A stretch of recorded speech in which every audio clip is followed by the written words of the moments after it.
Yeah, we're in 69 from the article of Arvut by Bala Sulam. At the end of the correction of the world, we will only be by bringing all the people in the world under his work. As it is written, and the Lord will be king over all the earth in that day.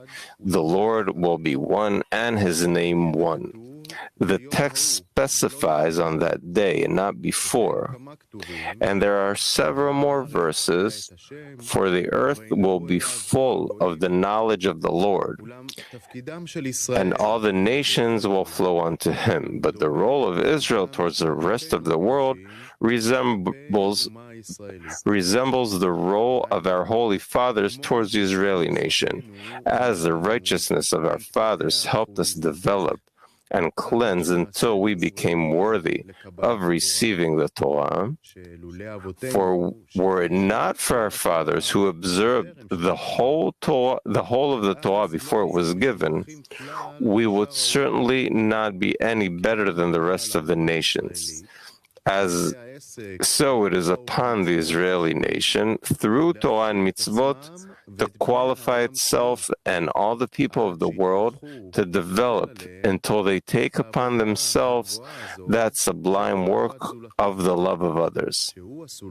This is the ladder to the purpose of creation, which is dvekut with him.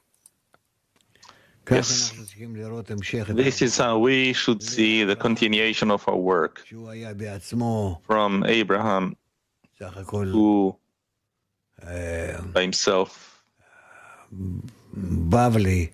was a Babylonian, engaged in the work of idolatry, and many people joined him from all of the little nations that existed back then in Babylon, in humanity, and they started to multiply, they started to grow, and then this is how this nation started,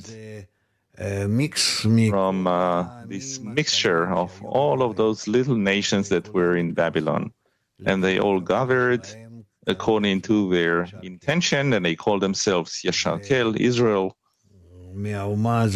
And from that nation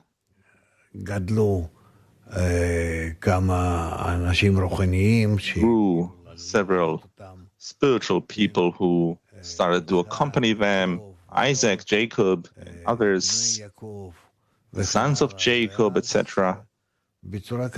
And in such a way, the group emerged, and it advanced more and more in the connection between them and the Creator. And we have to continue this work. Today, we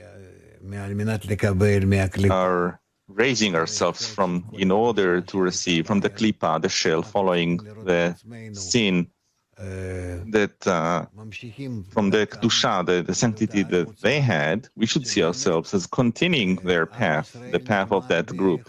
That indeed the nation of Israel, the people of Israel, they ended in the temple, with the temple. There already they were lost, pretty much. Those people who had the intention of, to bestow between them, connection between them, love between them, that entirely disappeared, and they entered the exile.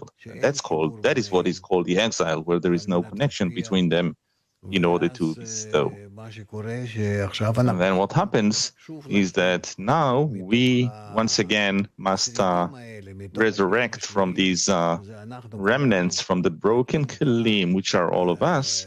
We have to reestablish this system called nation, and it's one nation. It doesn't matter. It has nothing to do with nationality or anything else, but only the connection between them, that they want this connection to exist in the form of the Creator, in mutual bestowal.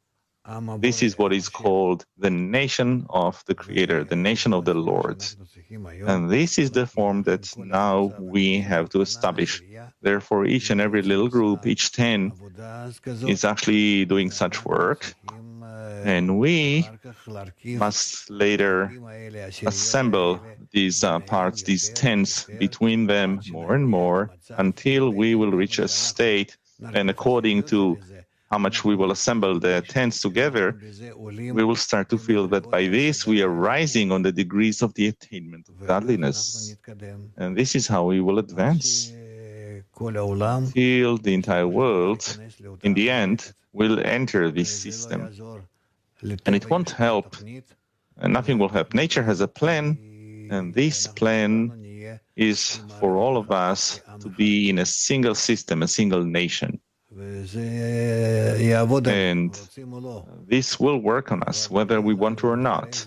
So it's better for us to hurry up and to do it by our own forces. Whereas if we do it by forces that compel us, then God forbid, that might happen as well.